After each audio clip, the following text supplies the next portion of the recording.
आज cipher case में जज साहब ने जो कल रात 8 बजे के बाद तकरीबन ऑर्डर अनाउंस किया था और उसमें उन्होंने इमरान खान साहब और शाह महमूद कुरैशी साहब के बिहाफ पे 2 काउंसल्स अपॉइंट कर दिए थे स्टेट एक्सपेंस के ऊपर। और ये बड़ी आज इंकशाफ हुआ हमारे सामने कि जो इमरान खान साहब के बिहाफ पे काउंसल अपॉइंट किया गया है मलिक अब्दुर्रहमान एडवोकेट साहब, वो इसी साइफ़र केस में जो प्रोसिक्यूटर हैं राजा रिजवान अब्बासी साहब, उनके एसोसिएट हैं और उनके साथ वो एज ए प्रोसिक्यूशन टीम ये केस अटेंड करते रहे हैं अक्टूबर नवंबर 2023 में।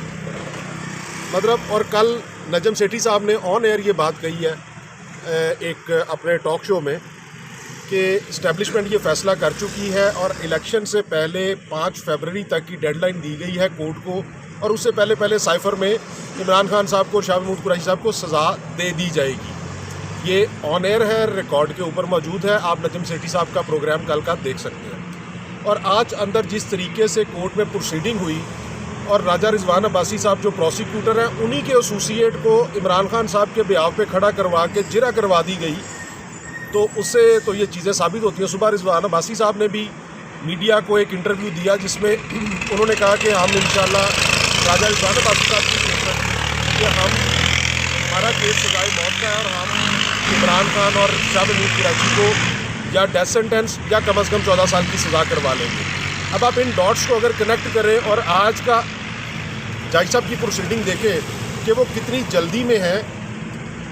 जो लीड काउंसल हैं साइफ़र केस में सिकंदर जुल्करनैन सलीम साहब, उनकी डेंटल सर्जरी हुई है कल, वो नहीं आ सके और आज भी he was not in a position कि वो प्रॉपरली बोल सकते। लेकिन हमने कोर्ट को कन्वे किया through jail superintendent Imran Khan साहब ने, शाह महमूद कुरैशी साहब ने अपने लीड काउंसल्स के साथ फ़ोन पे रब्ता किया, तो उन्होंने कहा कि मुझे ट्रैवलिंग टाइम लाहौर का और इस्लामाबाद का जो है 5 घंटे का 6 घंटे का वो दे दें।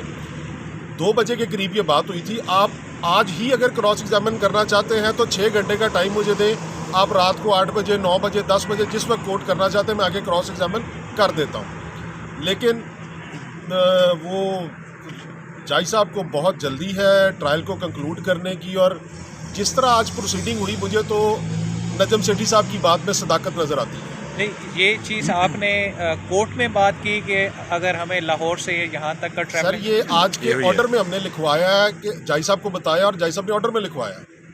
ये इमरान खान साहब ने खुद कोर्ट को स्टेटमेंट दिया कि मेरे काउंसल आ जाएंगे, 6 घंटे का 5 घंटे का आप टाइम दे दें, वो लाहौर से भी चलते हैं और शाम को आके जिरा कर देते हैं। और इसके हवाले लेकिन वो टाइम नहीं दिया गया। उसकी वजह ये थी, अब तो हर चीज़ यहाँ है कि इमरान खान साहब के बिहाफ पे राजा रिजवान अब्बासी जो प्रोसिक्यूटर है, उन्हीं के एसोसिएट को, जूनियर को खड़ा करके जिरा करवा दी है। How it is possible? यानी विकेट के दोनों तरफ खेल रहे हैं। अच्छा, तो ऐसा ट्रायल करने का फ़ायदा कोई तो नहीं। नजम सेठी का वो हवाला दे रहे हैं कि साइफ़र केस में सज़ा होगी। तोशा खाना में भी तो 20 गवाहों में से 16 हो गए हैं, तो उधर क्या तवक्कुआत है आपकी कि वो भी 8 फरवरी से पहले ट्रायल कंक्लूड नहीं हो जाएगा?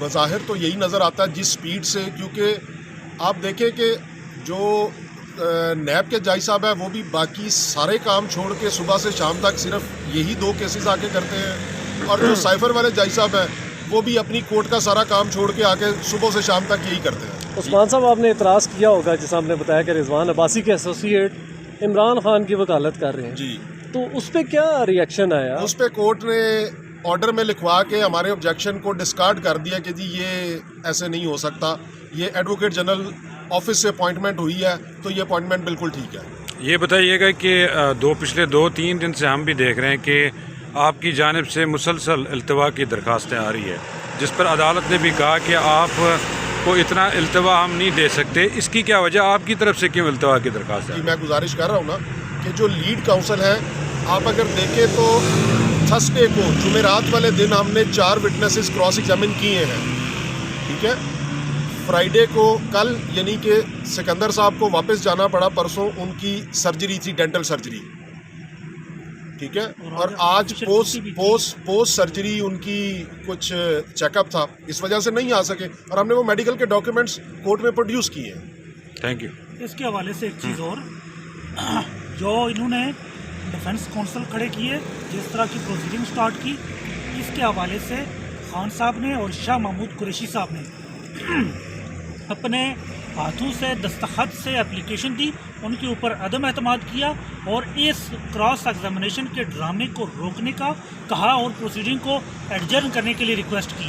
और इस हवाले से खान साहब की और शाह महमूद कुरैशी साहब की जो लीड काउंसिल है सिकंदर जुल्करनैन साहब और सलमान सफदर साहब, उनसे बात हुई। उन्होंने कहा हमें ट्रैवलिंग टाइम दिया जाए।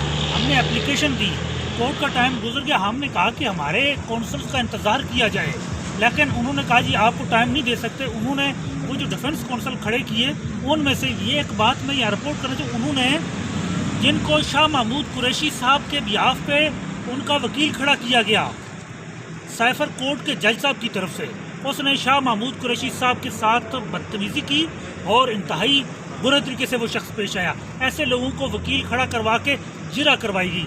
और जब अंदर जिरा हो रही थी तो उस वक्त सूरत हाल ये थी कि एक तरफ प्रोसिक्यूटर और एक तरफ जो उनके अपॉइंटी जो डिफेंस काउंसिल और जज साहब, तीनों मिलकर गवाह के मुंह में अल्फाज डाल रहे थे। जहाँ गवाह भूल जाता तो उसके मुंह में अल्फाज डाल के उसकी स्टेटमेंट मुकम्मल करके लिख रहे थे। ये ड्रामा आज यहाँ खेला गया है। उस्मान साहब की कोई रेमेडी है इसके खिलाफ? हाई कोर्ट में जा सकते हैं आप लोग, चैलेंज कर सकते हैं इसको? हम उसको बिल्कुल, हमने आज 9 के करीब दरख्वास्तें जो है वो जज साहब को दी हैं, जिनमें हमारा right of fair trial observe करने की एप्लीकेशन भी थी। उस पर जज साहब ने नोटिस कर दिया है और परसों के लिए बहस के लिए रखी है। हमने एक कानूनी नुक्ता था कि जो शहादत रिकॉर्ड हो रही है ये उर्दू में रिकॉर्ड की जाए, क्योंकि लैंग्वेज ऑफ कोर्ट उर्दू है, इंग्लिश नहीं है कानून के मुताबिक। तो वो एप्लीकेशन हमारी जज साहब ने खारिज कर दी। हालांकि प्रीवियस राउंड ऑफ ट्रायल में, ये तीसरा राउंड चल रहा है इस ट्रायल का, प्रीवियस राउंड ऑफ ट्रायल में जज साहब का ही ऑर्डर है 14/11/2023 का, जिसमें जज साहब ने इस लॉ पॉइंट को रिकग्नाइज़ किया और गवाहान के बयानात उर्दू